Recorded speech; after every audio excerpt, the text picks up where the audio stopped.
अस्सलाम वालेकुम। आऊं आहियां असगर मलाणो पंहिंजे प्रोग्राम हुस्न सलामत आवाम आदो में भलीकार चवां थो समूरनि ॾिसंदड़नि ऐं ॿुधंदड़नि दोस्तनि खे।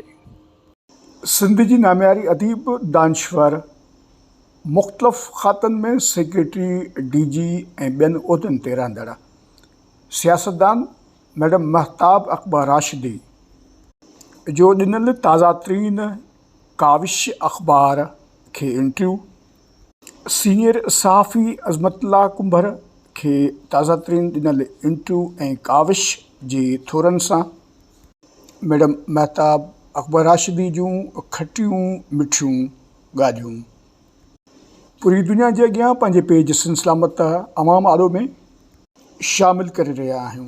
पंहिंजी राय खां ज़रूरु आगाह कंदा ऐं असांजी हिन मुख़्तसर वीडियो क्लिप खे शेयर करण खां बि कॾहिं न विसारींदा। हुस्न सलामत पेज खे फॉलो ऐं हुस्न सलामत यूट्यूब चैनल खे सब्सक्राइब करण खां बि कॾहिं न विसारींदा। अचो त पाण गॾिजी मैडम महताब अकबर राशिदी जो इंटरव्यू न रुॻो ॾिसूं ॿुधूं पर उनखे गौर सां सम्झण जी बि कोशिशि करियूं। काविश अख़बार जे थोरनि सां पूरी दुनिया जे अॻियां नज़र व पेश। मैडम महताब अकबर राशिदी चवे थी त सिंधी अज़ीम ऐं क़दीम क़ौम नाहिनि रहिया, ब्यूरोक्रेसी ज़ाती मुफ़ादनि ते पई हले।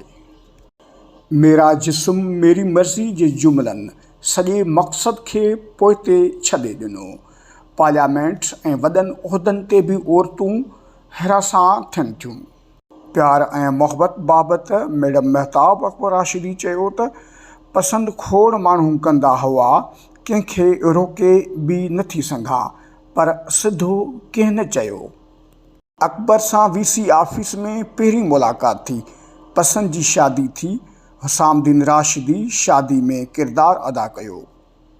मिल्कियतूं ऐं असासा मुड़ुस जा आहिनि, मुंहिंजो कुझु नाहे, कंहिंखां फुरियो या कब्ज़ो नाहे कयो। ज़ियाउल हक़ पारां रओ पाइण जी हुकुम ते महताब अकबर राशिदी PTV तां इस्तीफ़ा ॾेई छॾी। ज़ुल्फ़कार भुट्टो खे सियासत में आणण वारो पीर पगारो हो, पोइ भुट्टो ई संदसि ख़िलाफ़ थी वियो। सूर्य बादशाह वतन लाइ फाही चढ़ियो, पर अफ़सोस सिंध हिन सां गॾु न बीठी। हुरनि जेके तकलीफ़ूं ॾिठूं उहो केरु सोचे बि नथो सघे।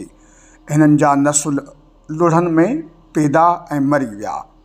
उनखां वॾी कहिड़ी बदक़िस्मती हूंदी त एॾे वॾे साहे खे सिंध जो माण्हू क़बूल ई नथो करे। आख़िर में पागारे तइ कयो त का मज़ाहमत न थींदी। GHQ जा माण्हू आहियूं, इस्टेब्लिशमेंट जो हिसो थियो। बेनज़ीर सां वेझड़ाई रही बुरको पाए मुंहिंजे घर ईंदी हुई।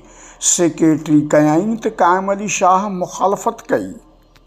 मैडम महताब अकबर राशिदी सिंध जे क़ौम परस्तनि बाबति ॿुधाईंदे चयो त सिंध जूं क़ौम परस्त जमायतूं मुंधल आहिनि।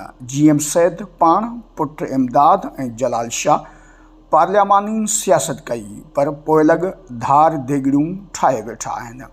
सिंधी माण्हू कॾहिं बि पंहिंजी धरती, ॿोली ऐं पाणीअ ते कंप्रोमाइज़ न कंदो। सिंधी बदिलिजे थो त तव्हांजा दग बंदि करे छॾे थो। समाजी क़द्र मटिजी विया आहिनि। अज़ीम ऐं क़दीम क़ौम नाहियूं रहिया। उन जी अज़मत क़दामत में हिसो वठण लाइ अञा असां कुझु बि नाहे कयो। सिंध जी औरत तकलीफ़ में आहे, एतिरी ग़ैरत अची वई आहे जो खेसि मारींदे देरि नथा करियूं। छोकिरियूं बि शयुनि खे बैलेंस न पियो रखनि। मेरा जिस्म मेरी मर्ज़ी जे जुमिलनि सॼे मक़सद खे पोइते छॾे ॾिनो। पार्लियामेंट ऐं वॾनि उहिदनि ते बि औरतूं हिरासां थियनि थियूं। असेंबली में सिंध जे माण्हुनि जो दर्द ॻायो। उहिदनि ते तमना नाहे। वॾा उहिदा ॾिठा, पंहिंजी मर्ज़ी ऐं असूल मुताबिक़ खाता हलाया। कंहिंखां बि इम्प्रेस ऐं डिॼंदी न आहियां। कंहिंजी ज़ाती नौकरी न कई। सॻा जो जनाज़ो नाहे निकितो, पर उहा कम बि नाहे करे सघी। एतिरा उहिदा ऐं पोस्टिंगूं मेरिट ते मिलियूं। सिफ़ारिश हुजे हा त 3 महीना घर न विया हा। बेनज़ीर जो ठपो लॻो, पोस्टिंग लाइ कंहिं वटि न वियसि। सिंध जो नौजवान टैलेंट, पर वॾेरनि जे पुटनि जो दिमाग़ु ख़राबु आहे। टीवी ते अचण जी परवाह न हूंदी हुई, पढ़ाइणु वधीक अहम हो। आख़िर में मैडम महताब राशिदी चयो त ज़िया सां जहिड़े सबबु टीवी छॾे हू मूंखां मथो ढकराईंदो केरु थींदो आहे।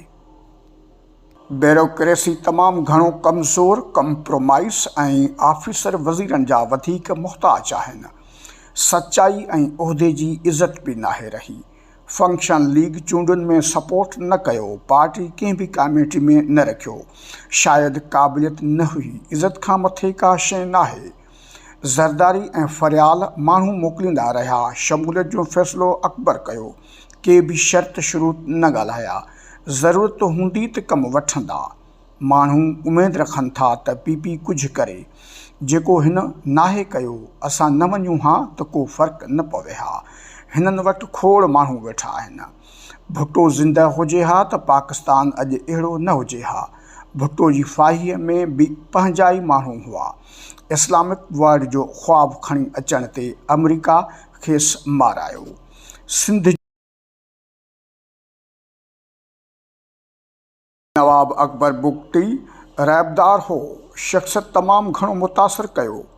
किताब जो मसूदो खणी आयो त तारीख़ लिखां पियो, पर हथ ॾकनि था। मदर एल्सा संदसि तरबियत कई हुई। मैडम महताब अकबर राशिदी शेख अयाज़ बाबति ॿुधाए थी त के बि इख़्तिलाफ़ न हुआ। उस्तादनि खे टर्मेंट ऐं शागिर्दनि ते तशद्दुद वारे वाक़नि ते मुंहं ते बदतरीन एडमिनिस्ट्रेटर्स चयमि। वीसी शप न वेठे हा त कद काठ अञा वॾो हुजेसि हा। रिटायरमेंट बैदि ख़ान्स माफ़ी बि वरिती। वॾी महिरबानी समूरनि दोस्तनि जी। दोस्तनि खे हिकु नंढड़ी रिक्वेस्ट कंदासीं त असांजे हिन मुख़्तसर वीडियो क्लिप खे वधि में वधि शेयर कयो, असांजे सिंध सलामत पेज खे फॉलो कयो, असांजे सिंध सलामत यूट्यूब चैनल खे सब्सक्राइब करण सां गॾोगॾु ऐं अॼोके हिन प्रोग्राम जी पंहिंजी राय ॾियण खां कॾहिं न विसारींदा। वॾी महिरबानी। असगर मलाणो, सिंध सलामत टीवी, हैदराबाद।